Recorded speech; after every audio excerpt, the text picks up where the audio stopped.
আমি আমি কারো সমালোচনা করতে চাই না। একটি কথা বলতে চাই, আমাদের প্রধান উপদেষ্টা ডক্টর ইউনূস সাহেবকে, ডক্টর ইউনূস সাহেব, আপনাকে করজোড়ে অনুরোধ করি, আপনি পৃথিবীর সব শান্তি পেয়েছেন, আপনি সব শিক্ষিত লোক, আপনার টাকার অভাব নাই, সব আল্লাহ তাআলা আপনাকে দিছে। 5 তারিখ যদি হাসিনা না যাইতো তাহলে আপনি এখন জেলে থাকতেন।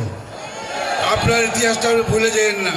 কাজেই আপনার বয়সও হয়েছে আলহামদুলিল্লাহ অনেক, মরার আগে কিছু ভালো কাজ করে যান। আপনার কে কখন মারা যাবো তা তো আমি জানি না।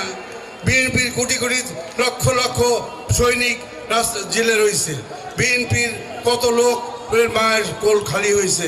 কাজে সেদিকে তাকাইয়া বিএনপিকে আন্ডার এস্টিমেট করবেন না।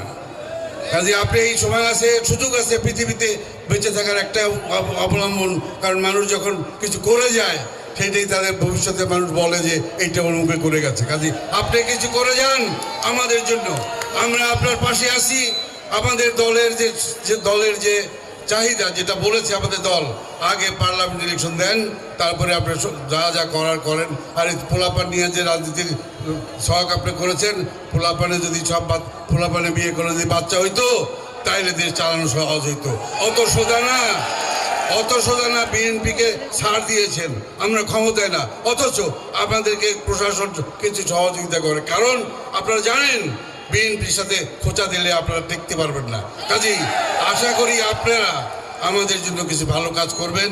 আমাদের অনেক বড় বড় বক্তা রয়েছেন এখানে, ওনারা কথা বলবেন, আপনারা শুনবেন ধৈর্য ধরে।